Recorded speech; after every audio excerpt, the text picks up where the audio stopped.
যাদের হৃদয়ে আছে আল্লাহর ভয়, তারা কভু পথ ভুলে যায় না। আল্লাহর প্রেম ছাড়াই দুনিয়ায় কারো কাছে কোনো কিছু চাই না। চাই নাকি?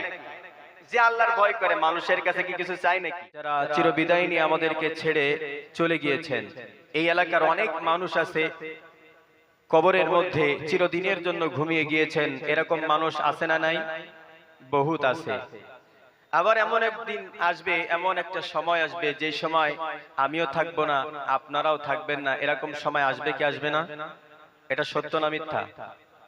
পৃথিবীতে যত মানুষ আমরা দেখি না কেন, যত ক্ষমতার অহংকার করে না কেন মানুষ, এই ক্ষমতা একদিন না একদিন শেষ হবে কি হবে না?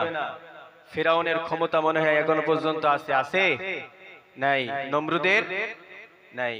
নমরুদ চলে গিয়েছে, ফিরাউন চলে গিয়েছে, আবু জেহেল, উতবা, সাইবা সবাই চলে গিয়েছে। ক্ষমতার বড়াই দেখায়া কেউ পৃথিবীর জমিনে চিরস্থায়ী হতে পারে নাই। আর কিয়ামত পর্যন্ত ক্ষমতা চিরস্থায়ী কারোর থাকবে। ক্ষমতা শুধুমাত্র একজনের, চিল্লাই বলতে হবে তিনি কে? আরো জোরে বলেন তিনি কে?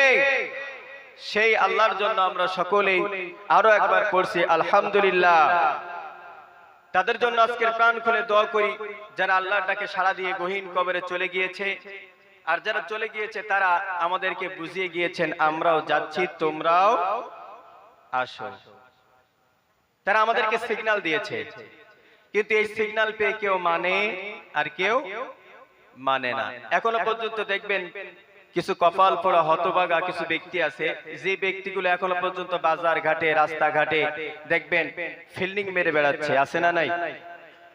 যখন কোন মাহফিল হয়, যুবকরা, একদল যুবকরা কষ্ট করে করে মাহফিলের আয়োজন করে, আর একদল যুবকরা খোঁজে এই দিনে কেমন করে আমার ডার্লিংকে নিয়ে কেমন ভাবে ফিল্ডিং মারবো, আছে না নাই?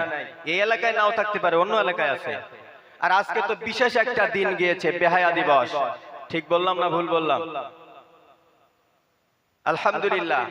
আজকের যে সকল যুবকরা কঠিন পরিশ্রম করে, আমি দেখেছি যুবকরা প্রায় সবাই মাথায় পাগড়ি বেঁধেছে, আলহামদুলিল্লাহ পড়েন। কারণ এই যুবকরা ইসলামের জন্য সবচেয়ে বেশি ভূমিকা রেখেছে। আজ সেই যুবকরা এমন একটি দিনে, এমন একটি সময় আমাদেরকে উপস্থিত করেছেন যে সময় সারা পৃথিবীতে অশ্লীল বেহায়াপনা চলছে। ঠিক সেই দিনে এই যুবকরা কঠিন পরিশ্রম করে আল্লাহর কোরআনের কথা শোনার জন্য সেই আয়োজন করেছে। যুবকদের জন্য প্রাণ খোলা দোয়া করে, আল্লাহ এই যুবকদেরকে তুমি আলীর মতো, ওমরের মতো, আল্লাহ তুমি কাল কিয়ামতের কঠিন মুসিবতের দিন আল্লাহ তুমি কবুল করে নিও, বলেন আমিন। প্রিয় ভাইয়েরা আমার, সর্বপ্রথমে জানতে চাচ্ছি সকল প্রশংসার মালিক কে? জোরে বলেন। সকল ক্ষমতার উৎস কে? কেউ যেটা পারে না সেটা পারে কে? কেউ যেটা দেখে না সেটা দেখে কে? কেউ যেটা কান দিয়ে শোনে না সেটা শোনে কে? সেই আল্লাহর জন্য আমরা আজকে কোরআন শুনবো, কোরআন বলবো ইনশাআল্লাহ। আল্লাহর দয়া কম না বেশি? জোরে বলেন, কম না বেশি? আল্লাহর দয়া কেমন? আল্লাহ রাব্বুল আলামিন বলছে পৃথিবীর মধ্যে যত প্রাণী আছে, কেউ বলে 24,000 মাখলুকাত, বলে না এরকম? কেউ বলে তার বেশি। আসলে আল্লাহ রাব্বুল আলামিন বলছে পৃথিবীতে কত মাখলুক আমি সৃষ্টি করেছি, পৃথিবীর মানুষ এখনো পর্যন্ত গণনা করে শেষ করতে পারেছে? পারে নাই। আল্লাহ রাব্বুল আলামিন বলছে পৃথিবীর মধ্যে তোমরা গণনা করে দেখবে 700 থেকে 800 কোটি মানুষ আছে। বলেন তো আল্লাহ রাব্বুল আলামিন সৃষ্টির শ্রেষ্ঠত্ব দান করেছেন শুধুমাত্র কেবলমাত্র ইনসান অর্থাৎ মানব জাতিকে। এই 800 কোটি মানুষের মধ্যে বলেন তো একজনের চেহারার সঙ্গে আরেকজনের চেহারার কি কোনো মিল আছে? কথা বলেন, আছে? নাই। কিন্তু গরু যদি আমরা দেখি, গরু দেখবেন গরুর কেন্দ্রীয় যে গঠনগুলো, এই গঠনগুলো অন্য গরুরও যেমন, এই গরুরও তেমন। প্রত্যেকটা গরুর একই রকম চেহারা, একই রকম দেখতে, হয়তো রং আলাদা হতে পারে কিন্তু গঠন সব এক না দুই, সব একই।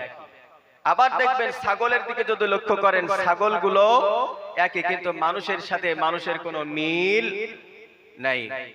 এমনকি ফিঙ্গার যে প্রিন্ট, আজ পর্যন্ত কেউ এই ফিঙ্গার প্রিন্টের সঙ্গে আরেকজনের ফিঙ্গার প্রিন্ট মিলাতে পেরেছেন? পারেন নাই। তাহলে সকল সব কিছু যিনি দিয়েছেন তিনি কে? প্রিয় ভাইয়েরা আমার, রব্বুল আলামিন বলেন, পৃথিবীতে কোনো বান্দা যদি তার রবের প্রশংসা করে শেষ করতে চায়, পৃথিবীতে কোনো বান্দা যদি তার মৃত্যুর আগ পর্যন্ত আল্লাহর প্রশংসা করে, জীবনে প্রত্যেকটা সময় প্রত্যেকটা মুহূর্ত যদি তার রবের প্রশংসা করে, কখনোই প্রশংসা করে শেষ করতে পারবে? এই জন্য আল্লাহ রাব্বুল আলামিন বলছেন, قُل لَّوْ كَانَ الْبَحْرُ مِدَادًا لِّكَلِمَاتِ رَبِّي لَنَفِدَ الْبَحْرُ قَبْلَ أَن تَنفَدَ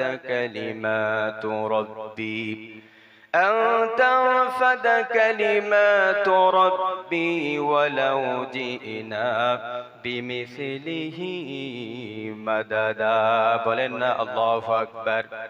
রব্বুল আলামিন বলছেন, পৃথিবীর মহাসমুদ্রগুলো যদি এক জায়গায় করা হয়, মহাসমুদ্রের পানি যত আছে সকল পানিকে যদি কালি বানানো হয়, আর পৃথিবীর মধ্যে যত গাছপালা বৃক্ষরাজি আছে, এই বৃক্ষরাজি সব যদি খাতা করা হয়, কলম দিয়ে ওই কালি দিয়ে ওই খাতায় লিখতে শুরু করে দিবে, কিন্তু আল্লাহর প্রশংসা করে পৃথিবীর কোনো মানুষ কিয়ামত পর্যন্ত শেষ করতে পারবে?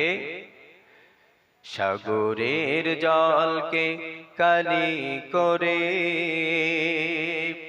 গাছের পাতাকে খাতা করে, তোমার মহিমা লেখা শেষ হবে না, যদিও লিখি প্রভু জীবন ভরে।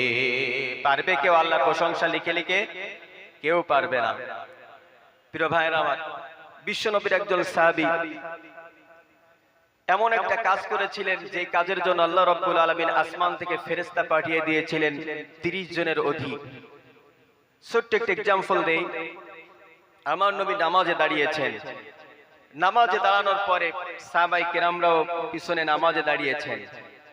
আমার নবী রুকুতে গেলেন, রুকুর তাসবিহ শেষ করলেন, রুকু থেকে যখন উঠলেন সামি আল্লাহু লিমান হামিদা, পিছন দিক থেকে সাহাবায়ে কেরামরা বলল রব্বানা লাকাল হামদ।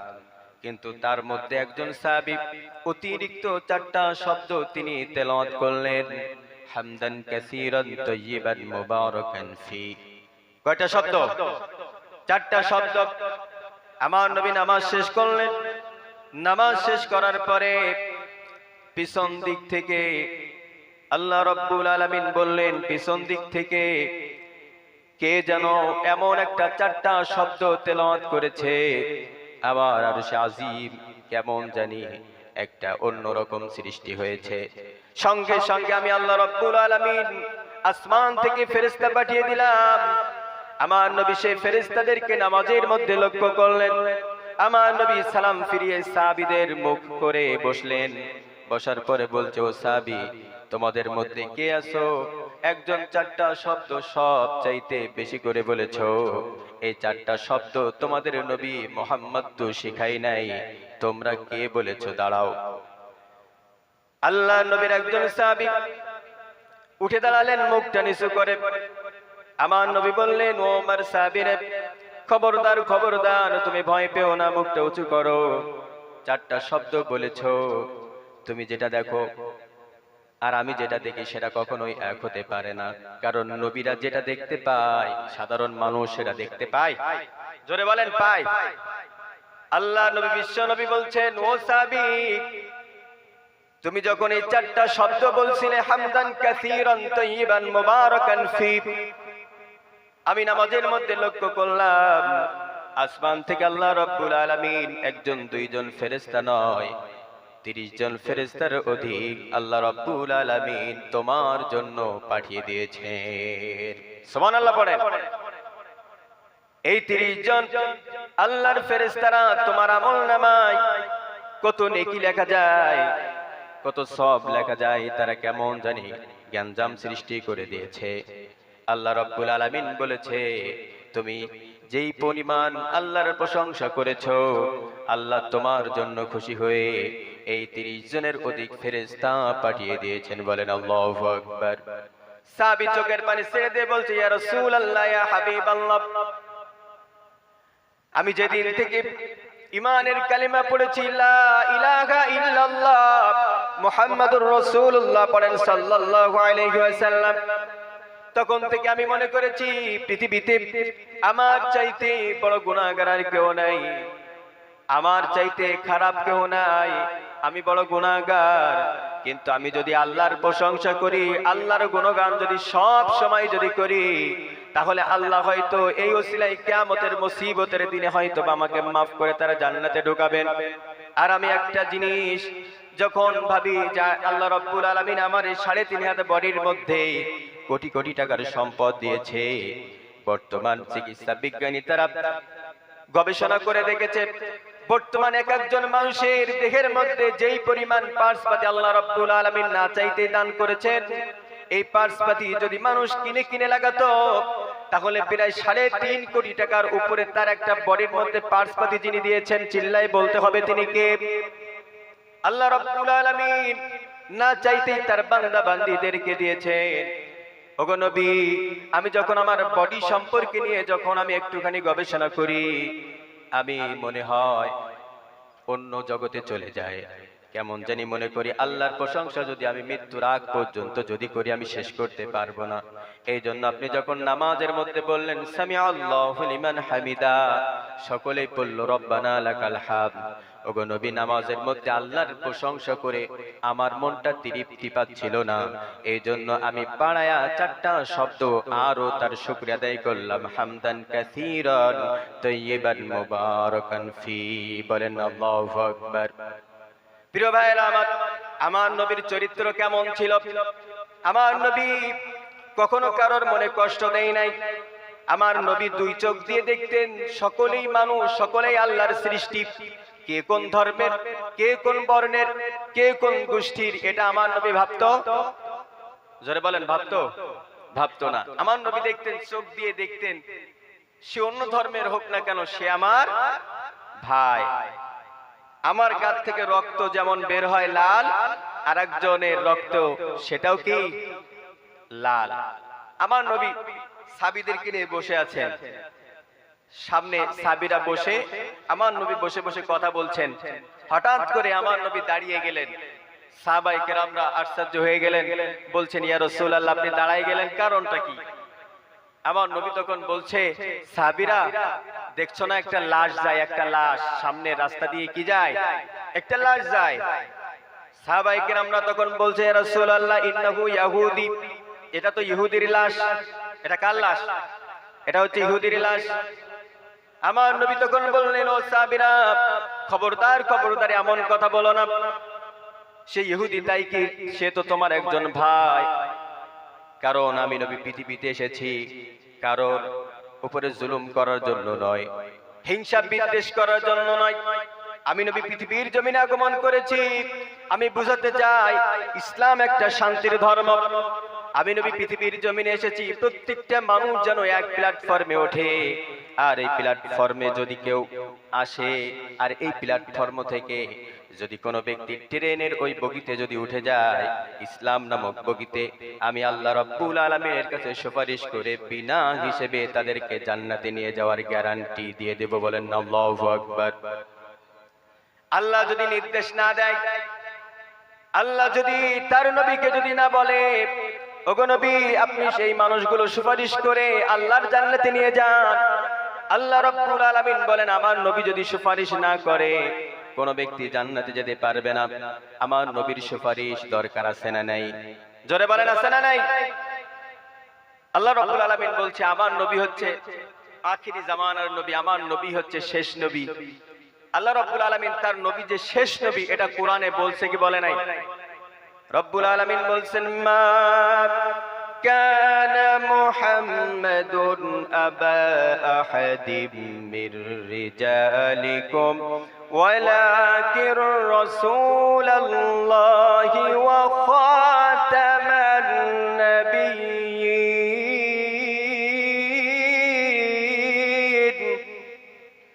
আল্লাহ রাব্বুল আলামিন বলছে আমার নবী হচ্ছে শেষ নবী, আমার নবীর পরে আর কোনো নবী আসবে না। আল্লাহ রাব্বুল আলামিন বলেন পৃথিবীতে আমার দুইজন নবী, তার মধ্যে একজন নবীকে বলা হয়েছে হাবিবুল্লাহ, আর একজন নবীকে বলা হয়েছে খলিলুল্লাহ। বলেন তো খলিলুল্লাহ যেই নবীকে বলা হয় তিনি হচ্ছেন জাতির পিতা, এই মিল্লাতের পিতা। আল্লাহ রাব্বুল আলামিন বলেছেন মিল্লাতা আবিকুম ইব্রাহিম হুয়া সাম্মাকুমুল মুসলিমিন। আল্লাহু আকবার। রব্বুল আলামিন বলছেন পৃথিবীতে দুইজন নবীর একটা উপাধি দিয়েছি, স্পেশাল একটা উপাধি। একটা হচ্ছে আমার ইব্রাহিমকে ইব্রাহিম খলিলুল্লাহ, খলিলুল্লাহ মানে আল্লাহর বন্ধু। আর বিশ্ব নবীকে বলেছেন হাবিবুল্লাহ, হাবিবুল্লাহ মানেও আল্লাহর বন্ধু। পার্থক্য হচ্ছে একটাই, একটা বন্ধু খলিলুল্লাহ, এই খলিল আল্লাহর পয়গম্বর ইব্রাহিম আলাইহিস সালাম তার রবকে খুশি করার জন্য তিনি অনেক পরীক্ষায় উত্তীর্ণ হয়েছেন। আল্লাহকে খুশি করার জন্য তিনি সব সময় আল্লাহকে ডাকতেন, আল্লাহ কোন কাজ করলে তার উপরে খুশি হবে এই জন্য তিনি আল্লাহর খুশির জন্য কাজ করতেন। এটাকে বলা হয় খলিলুল্লাহ। আর হাবিবুল্লাহ মানে হচ্ছে এমন বন্ধু, আল্লাহ রাব্বুল আলামিন বলেন আমি আরশ আজিম থেকে আমি এমন কিছু করি যেই কাজগুলো করার জন্য, যেই জিনিসগুলো উপহার দেওয়ার জন্য আমার নবী খুশি হবে, তার নবীর খুশির জন্য তার রব নিজেই কাজ করে। বলেন আল্লাহু আকবার। প্রিয় ভাইরা আমার, আমার নবীর জীবনী হালকা একটুখানি বলার চেষ্টা করি। আমার নবী পৃথিবীতে এখনো পর্যন্ত আগমন করে নাই। আমার নবী যখন পৃথিবীর জমিনে আগমন করবেন, আল্লাহ রাব্বুল আলামিন সিদ্ধান্ত নিলেন পৃথিবীর জমিনে এমন একজন পয়গম্বর তোমাদের জন্য পাঠানো হবে। সেই পয়গম্বরের উপরে এমন একটা কিতাব নাজিল হবে, যেই কিতাবটা হচ্ছে চূড়ান্ত কিতাব। সেই কিতাবের মধ্যে কোনো ভুল আছে? কথা বলেন না কেন? আছে? কোন সন্দেহ আছে? কোন সংশয় আছে? নাই। কারণটা কি? রব্বুল আলামিন কুরআনুল কারীমের প্রথমেই চ্যালেঞ্জ ছুড়ে দিয়েছেন, এই কুরআনুল কারীমের মধ্যে কোনো ভুল নাই, কোনো টাউট, কোনো বাটপারি কথা নাই। বলেন আল্লাহু আকবার। রব্বুল আলামিন বলছেন যালিকাল কিতাবু লা রাইবা ফীহি হুদাল লিল মুত্তাকিন। রব্বুল আলামিন বলছেন যালিকাল কিতাব, এটা হচ্ছে এমন একটা কিতাব, এমন একটা গ্রন্থ যে গ্রন্থের মধ্যে লা রাইবা ফী, তার মধ্যে কোনো ভুল নাই, কোনো সংশয় নাই। হুদাল লিল মুত্তাকিন, যারা মুত্তাকি হবে, যারা তাকওয়াবান হবে, যারা একমাত্র আল্লাহর ভয় করবে, যাদের অন্তরের মধ্যে আল্লাহর ভয় থাকবে, ওই মানুষগুলোর জন্যই হচ্ছে কোরআন, হচ্ছে হিদায়াত। বলেন আল্লাহু আকবার। যার মধ্যে আল্লাহর ভয় থাকবে ওই ব্যক্তি কখনো নামাজ ছাড়তে পারে না। পারে নাকি? ওই ব্যক্তি কখনো সুদ খেতে পারে না। যার মধ্যে আল্লাহর ভয় আছে ওই ব্যক্তি কখনো অহংকার, দাম্ভিকতা দেখায় আল্লাহর জমিনে চলতে পারে। যার মধ্যে আল্লাহর ভয় আছে সেই ব্যক্তি কখনো মানুষের জমি ফাঁকি দিতে পারে না। যার অন্তরের মধ্যে আল্লাহর ভয় আছে ওই ব্যক্তি দুনিয়ার জমিনে পা ফেলবে বেছে বেছে, সে কখনোই অন্যায়ভাবে তাগুতের সঙ্গে মিশে খারাপ কোনো কাজ করতে পারে। যাদের হৃদয়ে আছে আল্লাহর ভয় তারা কভু পথ ভুলে যায় না। আল্লাহর প্রেম ছাড়াই দুনিয়ায় কারো কাছে কোনো কিছু চাই না। চাই নাকি? যে আল্লাহর ভয় করে মানুষের কাছে কি কিছু চাই নাকি? একজন ভিক্ষুক, একজন ভিক্ষুক গেছে রাজার দরবারে কিছু নেওয়ার জন্য। কার দরবারে? রাজার দরবারে। তো রাজার দরবারে যখন গেছে কিছু নেওয়ার জন্য, রাজা হচ্ছে আল্লাহওয়ালা। রাজা তখন নামাজ পড়ে নামাজের মুসল্লায় বসে বসে আল্লাহর কাছে বলছে, আল্লাহ তুমি আমারে জান্নাত দিও। আল্লাহ আমি বড় অসহায়, আমার চাইতে অসহায় আর কেউ নাই। বলেন তো মানুষের চাইতে অসহায় আর কি কেউ আছে? কথা বলেন না, অসহায় আর কি কেউ আছে? গরু ছাগলের চাইতেও আমি অসহায়। কারণটা কি? গরু যখন তার বাচ্চাকে জন্ম দেয় আধা ঘন্টা পরে উঠে দাঁড়াইতে পারে কি পারে না? কথা বলে না। পারে। আচ্ছা, মানুষ যখন জন্মগ্রহণ করে, ও কি জন্মগ্রহণ করার পরে কি উঠে দাঁড়াতে পারে? কয় বছর পরে পারে? প্রায় 1.5 থেকে 2 বছর লেগে যায় অনেকের, যায় না? তাহলে দেখেন আল্লাহ তাআলা একটা গরুর চাইতো আমাদেরকে অসহায় করে পাঠিয়েছেন। তো ওই রাজা আল্লাহর কাছে চাইতেছে। এখন ফকির যখন দূর থেকে লক্ষ্য করলেন রাজার কাছে আমি নেওয়ার জন্য আসছে, রাজাই দেখি ভিক্ষুকের মতো হাত বাঁধছে কার কাছে? উনি শুনলেন, কান দিয়ে দেখলেন যে আরশে আজিমের মালিক যিনি আপনাকে আমাকে সৃষ্টি করেছেন, ওই রাজাকেও যিনি সৃষ্টি করেছেন তার কাছেই চাই। ফকির তখন বলল, আহা, আমার চাইতে তো বড় ফকির, আমি এর কাছে কি চাইবো? সে যার কাছে চায় আমি তার কাছে চাইবো। বলেন না আল্লাহু আকবার। আমরা চাইবো কার কাছে? জোরে বলেন, কার কাছে? আল্লাহর কাছে। এজন্য আল্লাহ রাব্বুল আলামিন বলছেন যে আমি আমার নবীর উপরে কোরআন নাজিল করেছি, এই কোরআনের মধ্যে কোনো ভুল নাই, ডাউট নাই, কোনো মিসিং কোনো ইনফরমেশন, কোনো তথ্য আমি দেই নাই। কারণ এই বক্তব্যটা পৃথিবীর কোনো মানুষের নয়, এই বক্তব্যটা আসমান এবং জমিনের মালিক যিনি, তার বক্তব্য কোরআন। বলেন না আল্লাহু আকবার। বক্তব্য আমি দিচ্ছি নাকি আল্লাহ দিচ্ছে? আল্লাহই বক্তব্য দিয়েছে, আমরা ইয়াড দিচ্ছি। ইয়াড বোঝেন তো? ইয়াড বোঝেন তো? বক্তব্য হচ্ছে আল্লাহর, কোরআন হচ্ছে আল্লাহর। আল্লাহ জবান দিয়েছেন তার কথা বলার জন্য, আল্লাহ স্লোগান দেওয়ার জন্য আপনার আমার জবান দিয়েছে। কিন্তু আপনার আমার এই স্লোগানটা হয় পৃথিবীর এমন কোন মানুষের জন্য যে মানুষগুলো আল্লাহ বিদ্বেষী, কোরআন বিদ্বেষী, তাদের পিছনে স্লোগান দিতে দিতে আপনার আমার জীবন শেষ। ঠিক না বেঠিক? স্লোগান দিতে হবে কার জন্য? বলেন না লিল্লাহি তাকবীর, নারায়ে তাকবীর। পিছনের ভাইরা কথা বলে না। এই কণ্ঠ একদিন থাকবে না, যেদিন থাকবে না চাইলেও এই কণ্ঠ আর ফিরে সেদিন পাবেন না। এই কণ্ঠ যদি আল্লাহর জন্য যদি চিল্লায় চিল্লায় যদি বলেন আল্লাহু আকবার, আল্লাহ সবচাইতে বড়। আল্লাহ বলেন, বান্দা তুই যে বললি আমি বড়, আমি তোরে বড় বানায় আমার জান্নাতে দিয়ে দিলাম। বলেন না আল্লাহু আকবার। বান্দা দেখবেন ড্যান্স যখন হয়, যখন এরকম বক্সে যখন ড্যান্স হয়, যুবকরা দেখবেন তালে তাল মিলায়। তো আমি আসতে যে লক্ষ্য করলাম, আমি যখন আমার গাড়িতে ছিলাম, তো একজন মহিলা তার স্বামীর বাইকের পিছনে বসে বসে সে হাত নাড়াচ্ছে, মানে অন্য জায়গায় গান হচ্ছে আর সেই গানের যে তাল, এই তাল সে সামলাইতে পারছে না, ওই জায়গায় হাত নাড়াচ্ছে। বলেন তো, সে যে হাত নাড়াচ্ছে নিশ্চয়ই তার ভিতরে সে ঢুকে গিয়েছে। আর কোন ব্যক্তি যদি আল্লাহর আনুগত্যের মধ্যে যদি ঢুকে যায়, আল্লাহর বড়ত্বের মধ্যে যদি ঢুকে যায়, আল্লাহকে আল্লাহর জাতের কসম করে বলি, যখন তার সামনে আল্লাহর স্লোগান দেওয়া হবে, সে নারায়ে তাকবীর আল্লাহু আকবার না বলে ওই মুসলমান কখনো থাকতে পারে না।